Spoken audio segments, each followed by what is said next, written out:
القارعة ما القارعة وما أدراك ما القارعة يوم يكون الناس كالفراش المبثوث وتكون الجبال كالعهن المنفوش آمنت بالله صدق اللہ مولانا العظیم۔ معزز و مکرم سامعین، کروڑا بار شکر اس پروردگار عالم کا کہ جس نے آج کی صبح ہمیں پھر سے زندگی عطا فرمائی اور ہمیں یہ سعادت اور توفیق دی کہ ہم اپنے پروردگار کے ہاں آ کر سجدہ ریز ہوئے۔ سورہ القاریہ کے اندر قیامت کی ہولناکیاں بیان کی جا رہی ہیں۔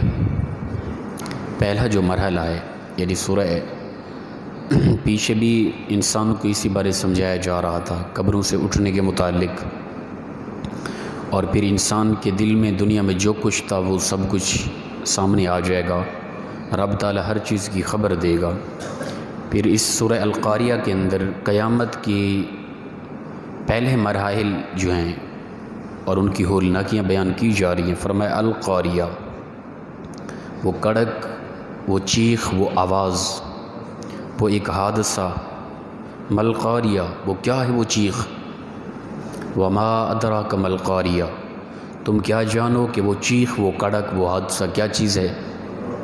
صرف تم زبانی کلامی سن رہے ہو، تم سوچ نہیں سکتے کہ وہ کڑک، وہ آواز وہ کیا ہے، وہ اس قدر یعنی خطرناک ہے۔ پھر آگے چند ایک مثالیں دے دی کہ اس آواز، اس کڑک، اس چیخ کا کے بعد یہ کچھ ہونا ہے۔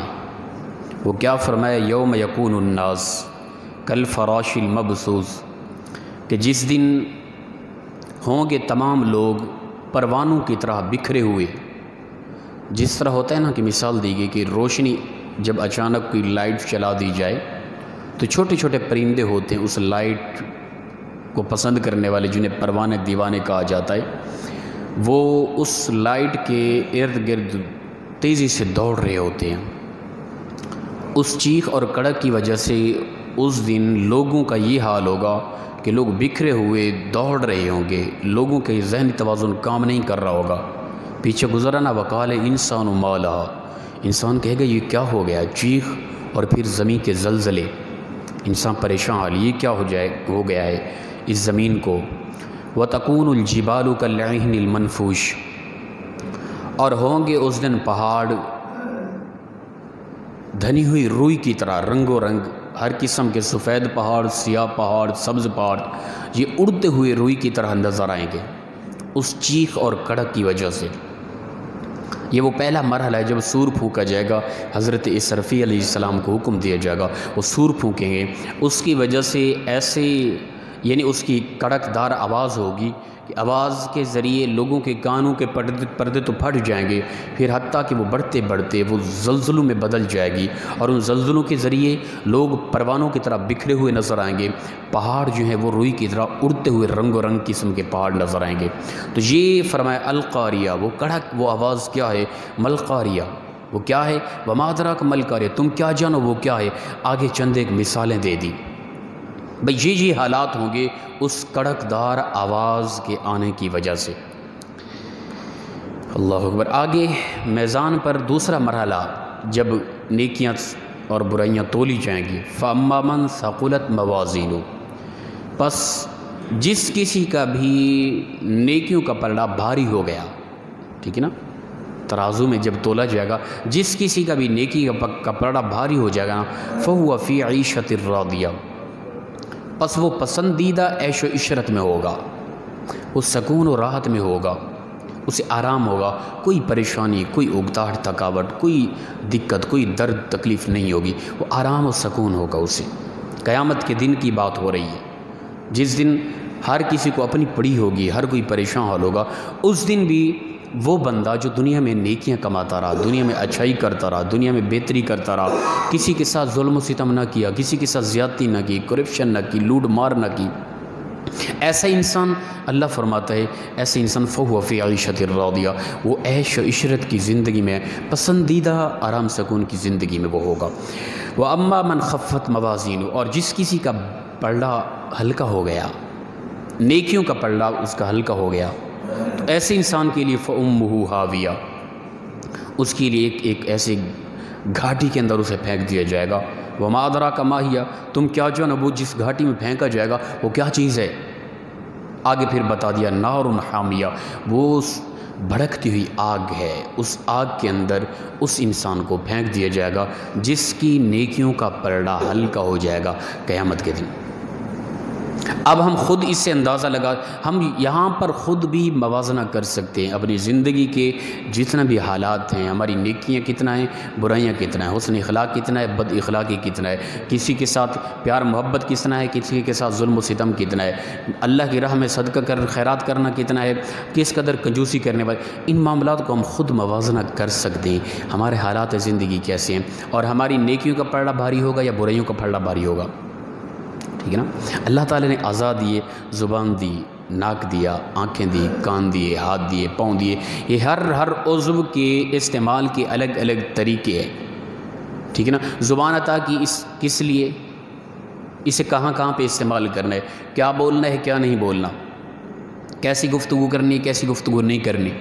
آنکھیں عطا کی، کہاں دیکھنا ہے کہاں نہیں دیکھنا، انہیں کیسے استعمال کرنا ہے کیسے استعمال نہیں کرنا۔ کان دیے، کیا سننا ہے کیا نہیں سننا۔ ہاتھ دیے، کیا پکڑنا ہے کیا نہیں پکڑنا۔ پاؤں دیے، کن راہوں پہ چلنا ہے کن راہوں پہ نہیں چلنا۔ اللہ تعالیٰ نے انسان کو یہ اعضائے جسمانی عطا کر کے ان کے استعمال کا مکمل طریقہ بیان فرما دیا ہے۔ اب اگر انسان اللہ کی عطا کردہ اصولوں کے مطابق اعضائے جسمانی کو استعمال کرتا رہا تو یقیناً قیامت کے دن اس کی نیکیوں کا پلڑا بھاری ہو جائے گا۔ فَهُوَ فِي عِيشَةٍ رَاضِيَةٍ، پھر وہ عیش و عشرت پسندیدہ زندگی میں عیش کرتا نظر آئے گا۔ اگر اس کے برعکس رہا، زبان کو اس نے بے لگام کر دیا اور بیہودہ الفاظ، ہنسی مذاق فری ہو گئی، نہیں پتہ کیا بول رہا ہوں، ہر وقت وہ لکھا جا رہا ہے جو بھی انسان بول رہا ہے۔ ٹھیک ہے؟ اللہ تعالیٰ نے آنکھیں عطا کی، نہیں خبر کس کو دیکھ رہا ہوں، کسی کی عزت کو پامال کر رہا ہوں، کس طرف دیکھنا ہے کس طرف نہیں دیکھنا، کوئی خبر نہیں ہے۔ آنکھوں کو بھی بے لگام انہیں چھوٹ دے دی، جو چاہیں کر دی پھرے۔ اسی طرح کان ہیں، کیا کچھ میوزک سنا جا رہا ہے، کیا کچھ ان کے اندر گندگی بھری جا رہی ہے نہیں پتہ۔ ہاتھ ہیں، کیا کچھ ان کے ساتھ کیا جا رہا ہے۔ پاؤں ہیں، کن کن راہوں پر چل رہے ہیں، کوئی خبر نہیں ہے۔ تو ایسے انسان کے لیے فرمایا وَأَمَّا مَنْ خَفَّتْ مَوَازِينُهُ، ایسے انسان کی نیکیوں کا جو پلڑا ہلکا ہو جائے گا، تو ایسے انسان کے لیے فَأُمُّهُ حَاوِيَةٌ، حاویہ ہے۔ وہ حاویہ کیا ہے؟ فرمایا کہ وہ نار حامیہ، وہ ایک بھڑکتی آگ ہے، اس آگ کے اندر ایسے انسان کو پھینک دیا جائے گا۔ یہ آگاہ کیا جا رہا ہے۔ دراصل یہ گفتگو ہے نا، یہ بھی اللہ تعالیٰ کی طرف سے بندے کے ساتھ اظہار محبت ہے۔ آپ تعجب کریں کہ حضرت وہ کیسے ہو سکتا ہے؟ یہ آگ کے متعلق بتایا جا رہا ہے، لوگ پروانوں کی طرح بکھرے ہوں گے، پہاڑ اڑتے ہوئے نظر آئیں گے، اور اس انسان کو جس کی نیکیوں کا پلڑا ہلکا ہو گیا اسے بھڑکتی آگ کے اندر پھینک دیے جانے کے متعلق بتایا جا رہا ہے۔ یہ اظہار محبت کب ہوا بھئی؟ یہ اظہار محبت ہے۔ وہ پروردگار، اس وقت ہم زندہ ہیں نا، میری اور آپ کی سانس چل رہی ہے نا، میں اور آپ عالم اجسام میں ہیں نا، ہمیں اللہ تعالیٰ آگاہ کرے، اے میرے بندے یہ غلط راستے پہ سے ہٹ جا، شیطان کی نہ مان، تو اپنے رب رحمان کی مان، اس کی مانے گا پھر تو تیرے لیے فَهُوَ فِي عِيشَةٍ رَاضِيَةٍ، عیش و عشرت کی زندگی ہے، تیری پسندیدہ زندگی ہے، جو تو چاہے گا تیرا رب تیرے ساتھ وہی کرے گا۔ پھر یہاں تک ہے کہ تو شفاعت کرے گا، تیری شفاعت کی وجہ سے کئی لوگ جہنم سے آزاد ہو کے جنت میں داخل کر دیے جائیں گے۔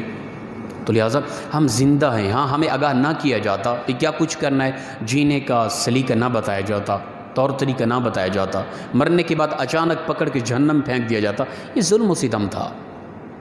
وہ بار بار سمجھا رہا ہے، وہ بار بار آگاہ کر رہا ہے، وہ بار بار جینے کا طریقہ بتا رہا ہے، وہ بار بار اصول زندگی بتا رہا ہے، بھئی یہ کرو یہ نہ کرو، یہ کرو یہ نہ کرو۔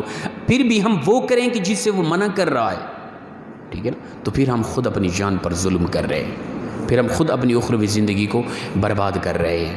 تو لہٰذا پروردگار بندے کو بہترین انداز میں سمجھا رہے، اے میرے بندے یہ کر لے تیری اخروی زندگی خوبصورت ہو جائے گی۔ تو لہٰذا ہمیں بھی چاہیے کہ ہم جب سنتے ہیں کچھ عمل کریں، کچھ زندگی میں بہتری سے بہتری لائیں، ٹھیک ہے نا؟ کم از کم 1% جو سنا اس کو نوٹ کریں، اس میں 1% عمل کرنے کی کوشش کریں. 1% زندگی میں خرابیاں تھیں، 1% اس میں اچھائیاں لانے کی کوشش کریں. آہستہ آہستہ زندگی کو بہتری کی طرف لائیں. ممکن ہے کہ کب تک زندگی ہے یہ کسی کو علم نہیں ہے، ٹھیک ہے نا. بعض اوقات ہماری سوچ ہوتی ہے نا کہ ابھی تو لمبا عرصہ جینا ہے نا، ایسا نہیں ہے.